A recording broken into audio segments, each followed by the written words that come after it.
On continue nos traités qui n'ont pas été signés, mis en vigueur par la Suisse, qui est un État membre du Conseil de l'Europe.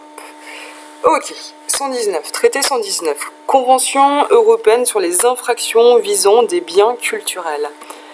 Ouvert à Delft, se fondant sur le concept de responsabilité commune et de solidarité dans la protection du patrimoine culturel européen. La Convention vise à protéger le patrimoine culturel contre les activités criminelles. Pour atteindre cet objectif, les parties s'engagent à promouvoir dans le public, la conscience de la nécessité de protéger les biens culturels, à coopérer à la prévention des infractions contre des biens culturels, à reconnaître la gravité de ces infractions, à appliquer des sanctions adéquates ou à coopérer pour découvrir des biens culturels enlevés. La Suisse n'a pas mis en vigueur ce traité. On continue avec le traité 129, c'est l'arrangement pour l'application de l'accord européen du 17 octobre 80 concernant l'octroi des soins médicaux aux personnes en séjour temporaire. Ouvert à Strasbourg, ce traité, donc c'est le résumé. En 80, une conférence gouvernementale convoquée par le BIT a adopté l'accord européen concernant l'octroi de soins médicaux aux personnes en séjour temporaire. L'arrangement a pour objet de faciliter l'application de l'accord. La Suisse n'a pas ratifié ce traité auprès du Conseil de l'Europe. On continue avec le traité numéro 130, c'est la Convention sur les opérations financières des initiés.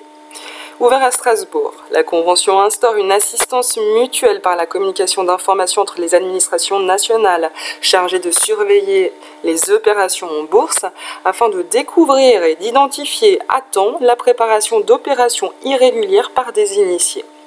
Les parties peuvent, par une simple déclaration, étendre ce mécanisme d'entraide à la recherche des coupables dans d'autres opérations qui portent atteinte à l'égalité d'accès à l'information entre tous les utilisateurs du marché des titres et à la qualité des informations données aux investisseurs pour assurer la loyauté des transactions.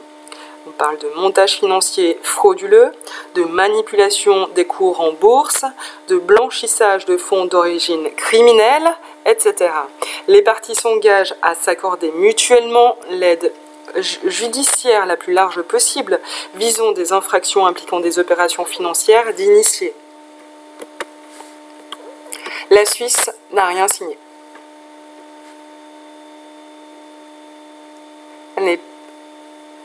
Et si on continue directement au 33, au traité numéro 33, eh bien, ce traité numéro 133, il correspond à celui qu'on vient de parler, celui du 130 au traité 130, sur les opérations financières des initiés. Ici, c'est le protocole à la Convention sur les opérations financières des initiés, ouvert à Strasbourg. Le protocole permet aux États membres de l'Union européenne, partis à la Convention, d'appliquer dans leurs relations mutuelles le droit communautaire et de ne pas appliquer les règles découlant de la Convention 130 que dans la mesure où il n'existe aucune règle communautaire régissant le sujet particulier concerné. La Suisse n'apparaît pas comme signataire ayant ratifié ou ayant mis en vigueur ce traité 133, qui fait partie intégrante du traité 130.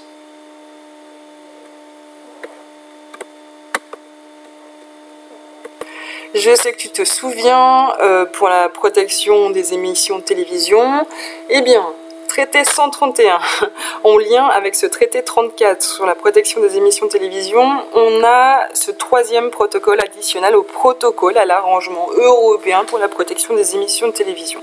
Ouvert à Strasbourg, l'arrangement donne aux organismes de TV des parties la faculté d'autoriser ou d'interdire sur tout le territoire des États parties à l'arrangement les réémissions, distribution par fil, enregistrement audiovisuel et autres formes d'utilisation de leurs émissions. Les parties peuvent soumettre les utilisations protégées à des réserves déterminée. Elles peuvent en particulier exclure entièrement de la protection la distribution par fil. L'objectif des protocoles à l'arrangement était de proroger la date jusqu'à laquelle des États qui n'étaient pas partis à la Convention de Rome de 61 auraient pu devenir partie à la dite Convention. Le paragraphe 2 de l'article 13 de l'arrangement, tel que modifié en dernier lieu par le protocole additionnel 113, est libéré comme suit.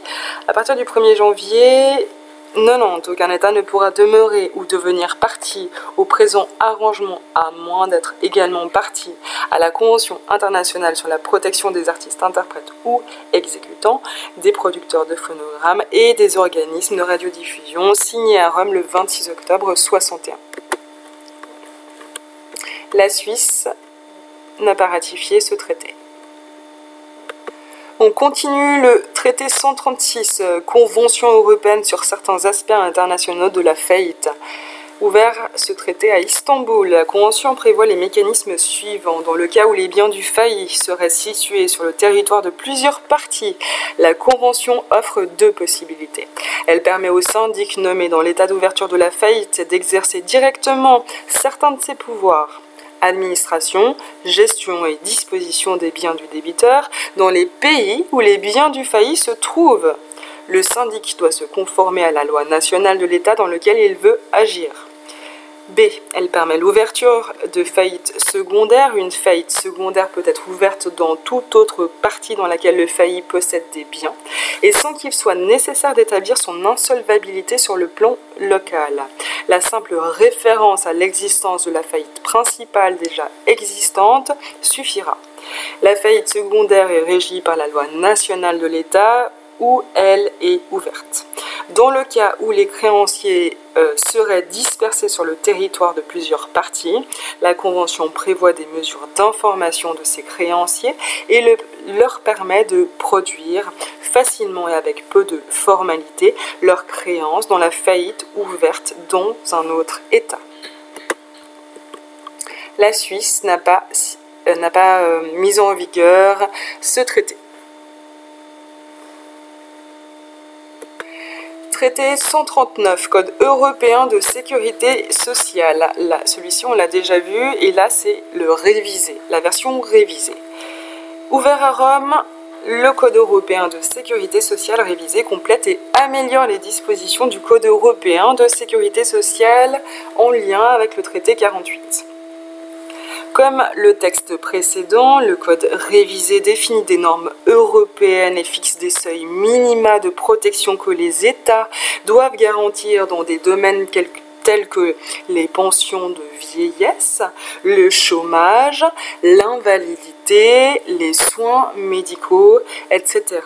Les améliorations majeures qu'apporte le nouveau texte sont des taux de couverture plus élevés, des augmentations du niveau et de la durée des prestations, de nouvelles prestations, un assouplissement des conditions d'attribution, des mesures préventives accrues et l'absence de toute discrimination basée sur le sexe. L'application du code révisé par les États qui l'auront ratifié sera contrôlée par une commission d'experts indépendants fonctionnant dans le cadre du Conseil de l'Europe. Les États devront en outre adresser pour avis les rapports sur cette mise en application aux organisations nationales des partenaires sociaux les plus représentatifs. L'Assemblée parlementaire du Conseil de l'Europe sera également appelée à donner son avis sur les rapports nationaux, si c'est signé évidemment. Et la Suisse n'a pas mis en vigueur ce traité.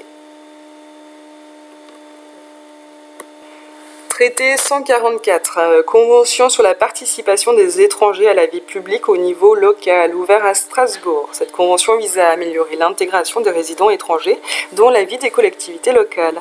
Elle s'applique à toute personne qui n'est pas ressortissant de l'État en question et qui réside légalement sur son territoire.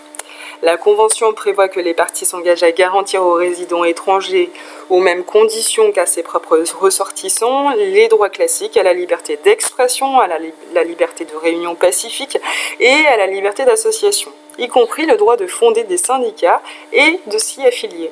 En outre, les parties s'efforceront de mieux associer les résidents étrangers aux procédures de consultation au niveau local. Sous certaines conditions prévues par la loi, les droits à la liberté d'expression et à la liberté de réunion et d'association peuvent être soumis à des restrictions. La Convention ouvre la possibilité pour les collectivités locales ayant sur leur territoire un nombre significatif de résidents étrangers de créer des organismes consultatifs locaux élus par des résidents étrangers. La Convention prévoit que les parties peuvent s'engager à accorder le droit de vote et d'éligibilité aux élections locales à tout résident étranger ayant résidé légalement et habituellement dans l'État en question pendant les 5 ans précédant les élections. Les parties sont tenues à informer les résidents étrangers sur leurs droits et obligations dans le cadre de la vie publique locale. De plus, elles informent le secrétaire général du développement de la participation des résidents étrangers dans la vie publique locale. La Suisse n'a pas mis en vigueur ce traité. Donc ici, ça concerne en fait le traité 43 sur la pluralité des nationalités. C'est le deuxième protocole portant modification à la Convention sur la réduction des cas de pluralité de nationalité et sur les obligations militaires en cas de pluralité de nationalité. C'est ouvert ce traité à Strasbourg. Ce deuxième protocole porte modification de la Convention, reflète l'évolution de la société et ajoute 3 nouvelles situations à celles prévues par le texte initial, au titre desquelles une personne pourra conserver sa nationalité d'origine.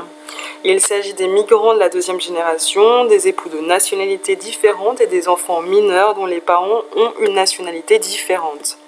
Ce traité n'est pas mis en vigueur par la Suisse. Passons à au traité 150 sur la Convention. C'est la Convention sur la responsabilité civile des dommages résultant d'activités dangereuses pour l'environnement. Ouvert à Lugano. Et oui, cette convention vise à assurer une réparation adéquate des dommages résultant des activités dangereuses pour l'environnement et prévoit également des moyens de prévention et de remise en état. La Convention constate que les émissions produites dans un pays peuvent causer des dommages dans un autre pays.